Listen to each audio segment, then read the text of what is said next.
wabarakatuh. Selamat siang, salam sejahtera, Om Swastiastu, Namo Buddhaya, Salam Kebajikan. Yang terhormat Pak Tri Kabid Medmas, Bapak Ibu, serta rekan-rekan media yang saya hormati.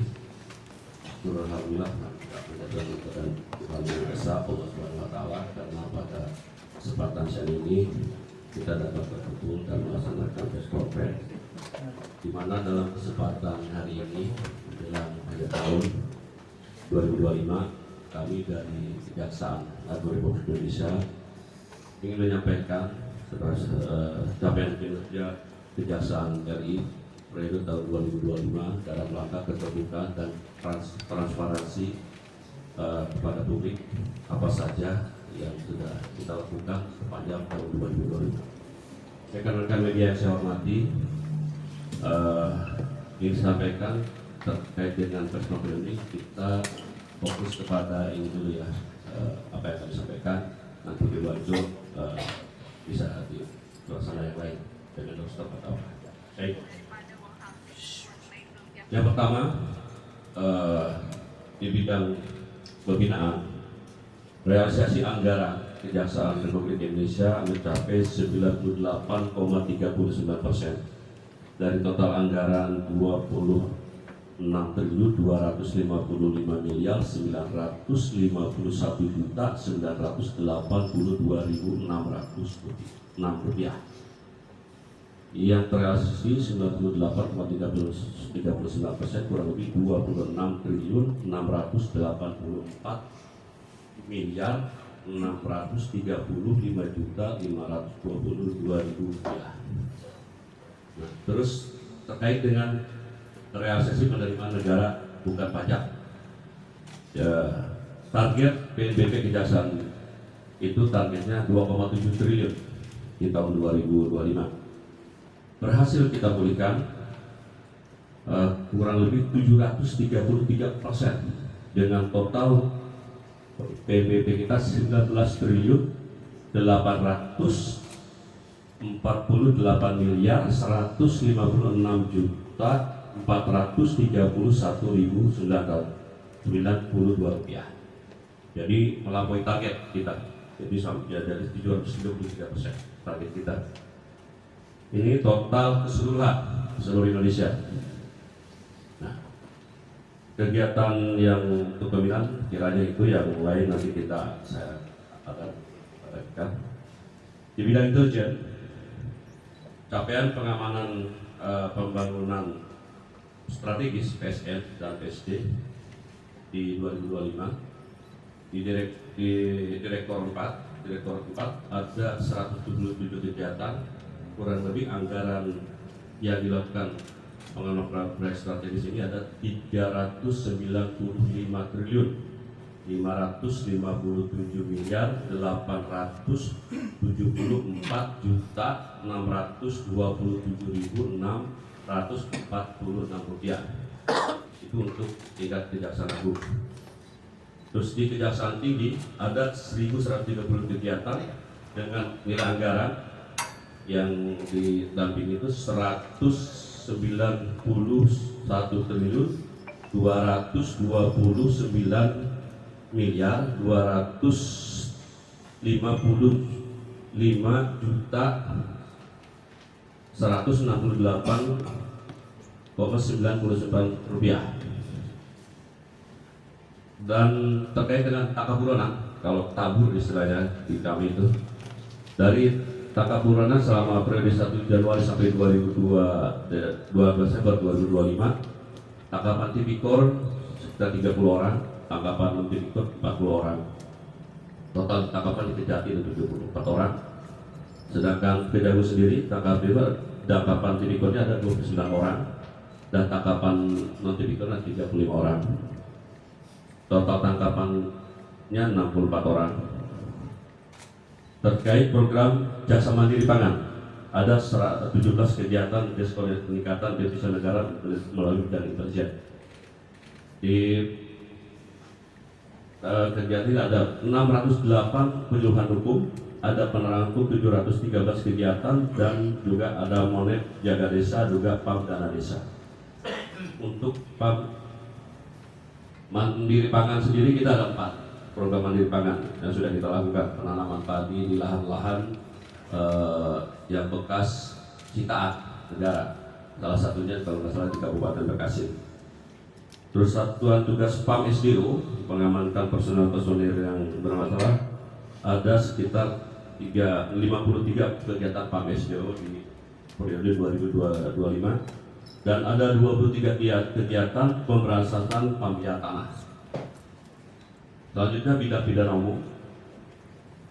Di bidang pidana umum periode 1 Januari sampai dengan 22 September 2025, data penanganan perkara tindak pidana umum untuk SPDP seluruh Indonesia ada 175.624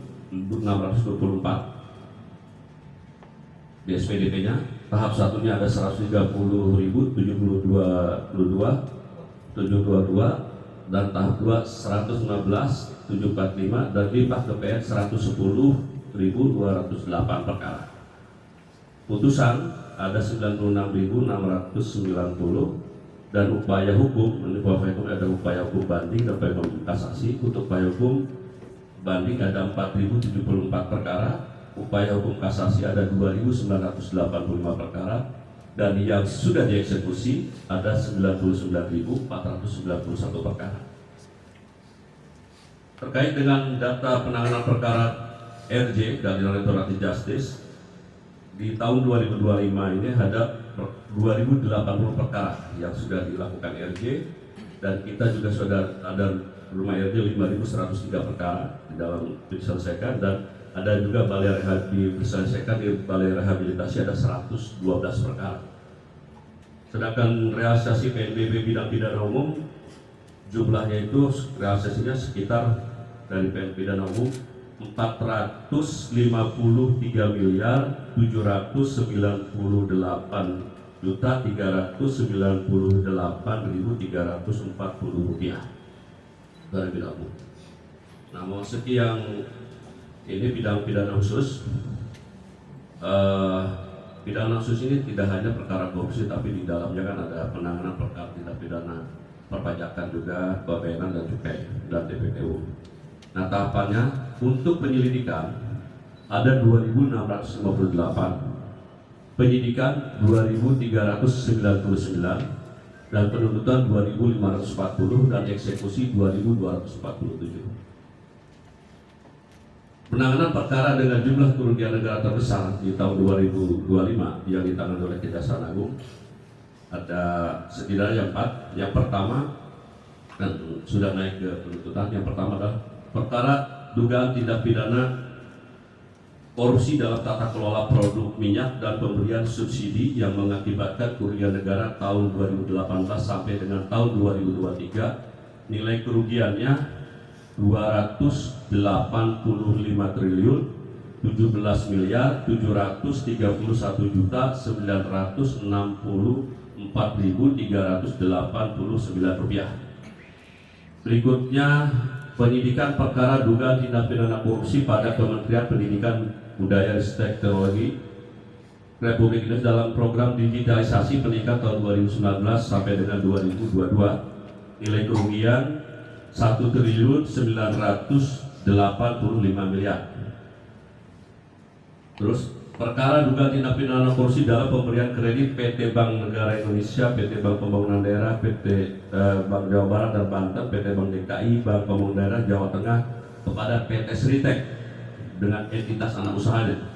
Nilai kerugian 1.354 miliar 870.054.158 rupiah 7 sen. Terus perkara dugaan tindak pidana korupsi dalam kegiatan importasi gula di Kementerian Perdagangan tahun 2015 sampai dengan tahun 2023 nilai kerugian 578 miliar 105.411.622 rupiah 67 sen. Di bidang pidana khusus penyelamatan keuangan negara perkara ini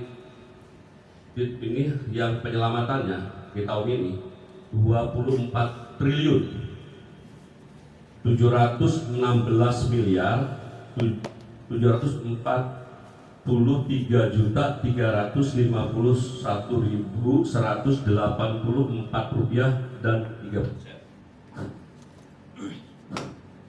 Dalam bentuk uang US dollar 11.293.503 dolar US Amerika ya, dan dalam luas Sing 26.409.331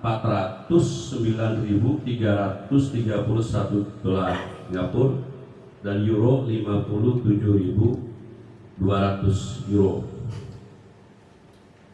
Nah, terus dalam bentuk pound sterling 785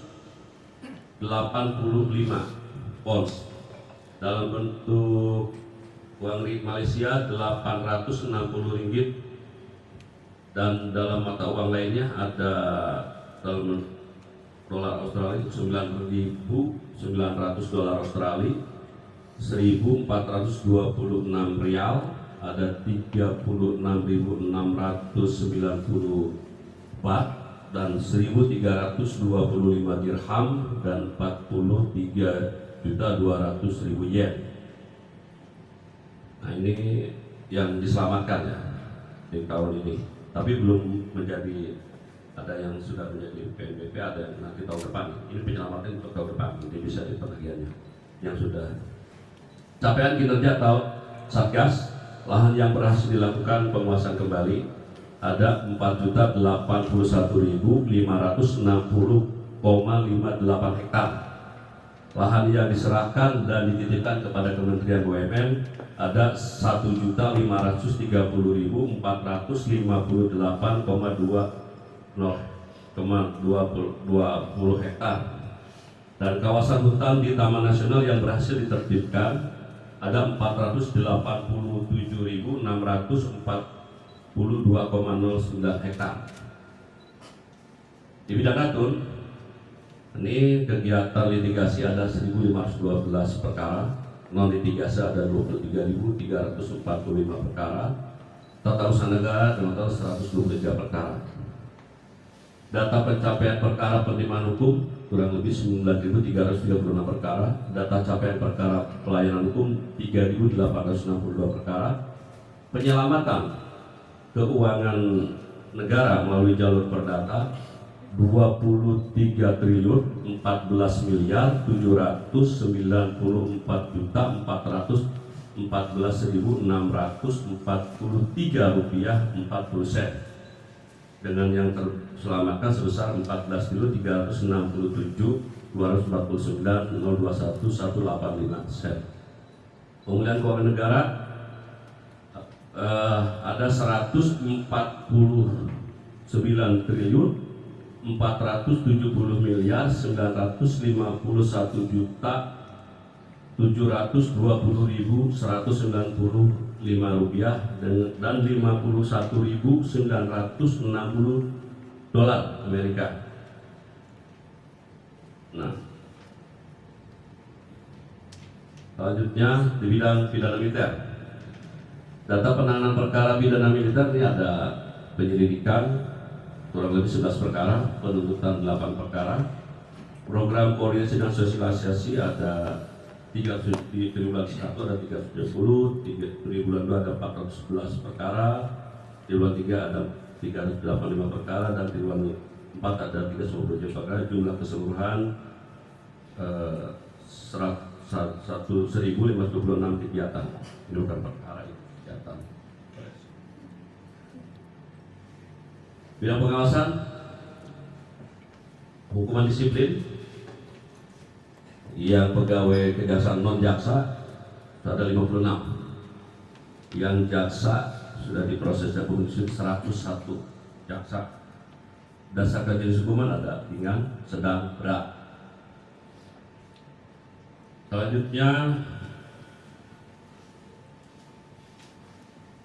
di Badan Badiklat, ini puspita teknis ada kurang lebih jumlah peserta yang mengikuti diklat teknis sudah 1.688 orang. Diklat terdiri dari diklat prioritas nasional, ada diklat prioritas non nasional, diklat kebutuhan organisasi, diklat sentral, dan termasuk di dalamnya ada pendidikan dan pelatihan pembentukan jaksa dibentuk dalam 2 gelombang, gelombang 1 dan gelombang 2. Nah, juga ada program kerjasama dengan dukungan dari donor, kerjasama dengan dukungan donor ini, kerjasama juga rencana aksi nasional juga ada di bidang pusdiklat manajemen juga sudah peserta mendiklat 7.221 orang. Di bidang sekretariat badan ada jumlah peserta diklat sekitar 4.213 orang.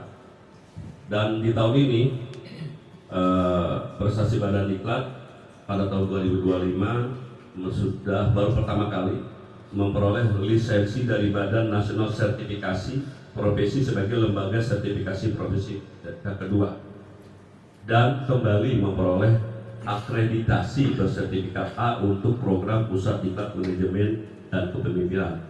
Jadi sempat kemarin turun, sekarang kita akreditasi naik lagi jadi A.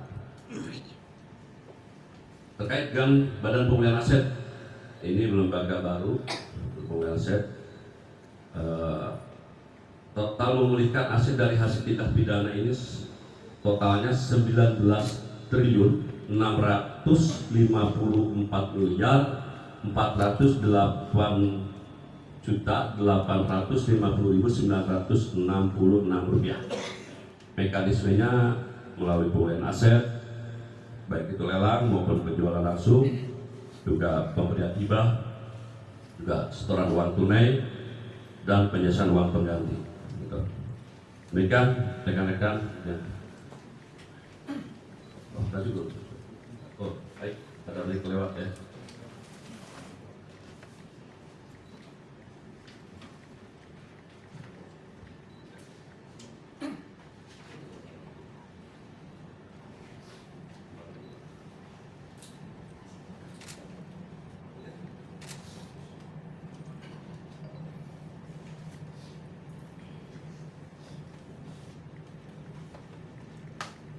Ya, ini PNBP khusus Pitsus ya.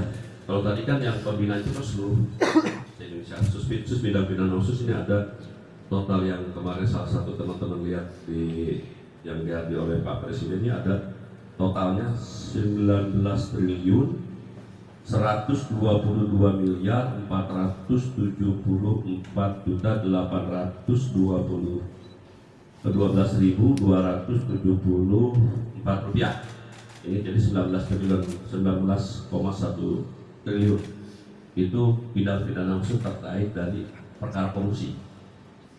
Ini seluruh penanganan perkara korupsi yang ada di Indonesia. Kalau tadi PBB pembinaan yang cukup itu termasuk ada dari 19,8 miliar itu terseluruh, baik itu dari pidana umum dan itu. Demikian penyampaian dari kami. Apakah ada pertanyaan? Silakan.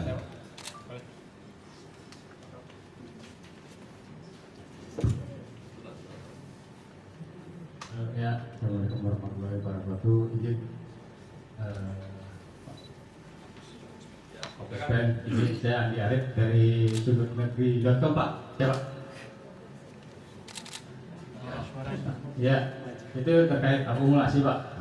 Untuk penangkapan keseluruhan sama tangkapan uang nilai akumulasi juga, Pak. Itu berapa ya, Pak? Maksudnya Tangkapan akumulasi dari awal bulan total awal Februari hingga akhir 2025 benar. Iya, 2025. Iya benar 2025. Itu aja, Pak. total tangkapan itu ada 74 orang dari yang seluruh kejahatan Indonesia yang dibagi dari ada tangkapan tipikor 30 orang untuk ini tempat DPO biasanya. Iya. Kalau bicara kegiatan tangkap buron kan mereka yang pada saat mau dieksekusi biasanya tidak ada. Nah, inilah tim AMC bekerjasama dengan tim penyidik di wilayah-wilayah baik itu di Kejati ini ada 74 orang. Sedangkan tangkap buronan dari AMC sendiri yang berhasil ada 64 orang. Ya, Masih Pak. Go. Apa lagi? Ya, Dari Pak. Pak, ya terima kasih Pak Kapus. Pak saya Suhanda. Mana? Saya Suhanda dari RRI Pak. Yang ingin saya tanyakan nanti Pak berkaitan dengan proyeksi 2026 kan banyak PR yang masih belum selesai khususnya di Pitsus dan juga di PKH. Proyeksinya seperti apa? Yang untuk PKH Pak, proyeksinya dan juga di Pitsus banyak kasus-kasus yang masih belum selesai seperti Yuristan, lalu juga ada Halid gitu kan yang minyak itu. Yang kedua berkaitan dengan peningkatan dari kinerja di pembinaan, khususnya itu apa akan yang dilakukan oleh pembinaan untuk membina jasa-jasa yang maaf dalam tanda kutip tidak memiliki integritas yang baik. Terima kasih Pak. Baik, terima kasih. Yang pertama, yang jelas proyeksi ke depan kita akan menyelesaikan yang menjadi tunggakan perkara yang sedang berjalan, yang saat ini dalam tahap penyidikan akan segera dituntaskan ke tahap penuntutan. Yang sedang berjalan penyelidikan akan segera dituntaskan ke penyidikan. Jika memang dari hasil penyelidikan ditemukan cukup alat bukti untuk dinaikkan ke penyelidikan. Yang selanjutnya juga akan meningkatkan efektivitas dari kegiatan aset tracing seiringan dengan perkara tidak hanya komitmen kita tidak hanya menangani mempidanakan orang, tetapi bagaimana memulihkan kerugian negara. Nah, salah satu ini yang kita di tahun ini, alhamdulillah target kita 2, sekian triliun, kita mencapai sampai 19 triliun. Itu bukti komitmen kita. Yang selanjutnya terkait dengan bagaimana kegiatan PKH. Kegiatan PKH itu ada kurang lebih dari kemarin hasil penagihan kurang lebih hampir 2,4 triliun, tidak salah.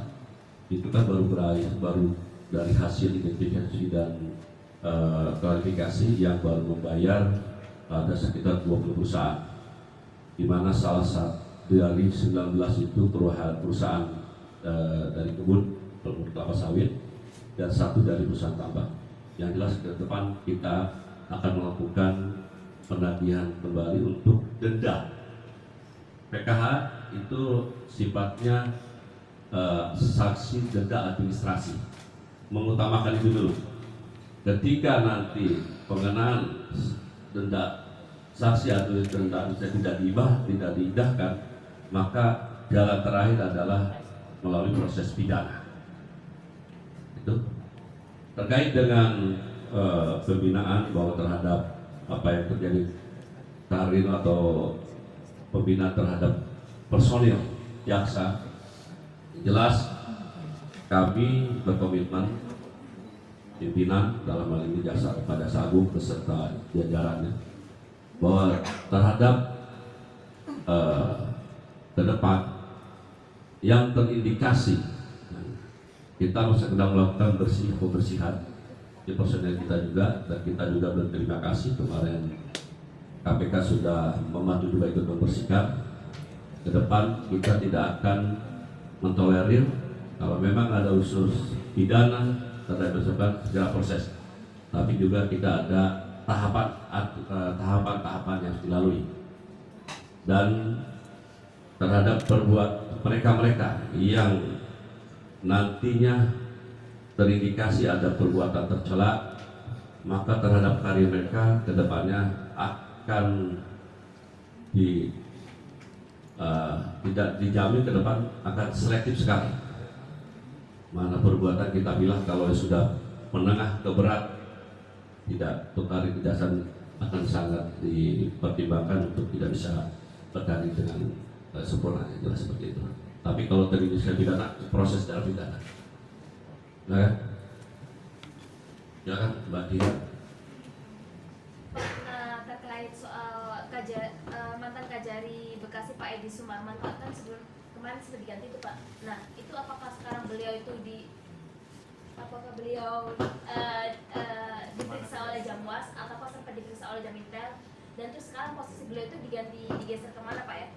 Terus terkait juga kasus pajak yang sempat menyeret Bos Jarum itu Pak, itu pemeriksaan masih berlanjut dan prosesnya sejauh ini sampai mana Pak? Yang ketiga Pak, Sylvester udah ditangkap belum Pak? Oke. Pertama terkait yang Kajari Bekasi. Pak. Yang jelas kemarin Pak Jasur sudah menerbitkan SK baru penggantian. Prinsipnya kami komitmen setiap terindikasi apabila terindikasi ada segera diambil tindakan. Ini salah satu bentuk kita preventif. Nanti kan diproses apakah benar terbukti atau tidaknya. Nanti kita proses. Yang jelas jabatan terhadap beberapa pihak yang terindikasi baik itu sebagai pelaksanaan waskat jabatan tidak, dan tidak hanya dari Bekasi, ada beberapa kejadian pun kita tarik yang diduga di daerah itu bermasalah. Jadi simpati kita segera ambil tindakan dulu, nanti kita proses internal, nanti apabila terbukti dan ada cukup kuat, ya kita proses ke jenjang berikutnya. Berarti sedang diproses pemeriksaan di Saat ini